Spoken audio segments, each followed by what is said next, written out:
Welcome to the Rim Break Rodeo. We hope this video helps. You start by verifying two essentials. You're signed into the correct Google account, and Chrome Sync for History is enabled.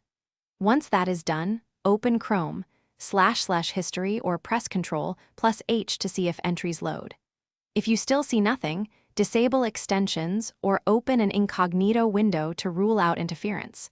You do this now because extensions and wrong accounts are the most common blockers. Diagnosing them early saves time and prevents chasing unrelated settings.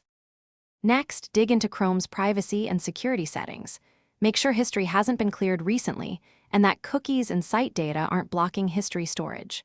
Once done, clear only problematic cache or cookies and restart the browser to see if history repopulates. If the list remains empty, run Chrome Cleanup, reset settings, or create a new browser profile to test for profile corruption. Doing these steps isolates whether the issue is data loss, a corrupted profile, or a misapplied privacy setting. Finally, try recovery and deeper troubleshooting. Check your Google account activity page and force a sync from Chrome settings to pull history back from the cloud. Once done, inspect the local history SQLite file in your user data folder. Always back it up before making changes.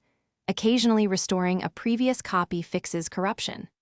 If none of this works, reinstall Chrome and restore from a backed up profile, or escalate to support. Tip: if history reappears intermittently, watch for a rogue extension. Thanks for watching. Consider subscribing if we helped you.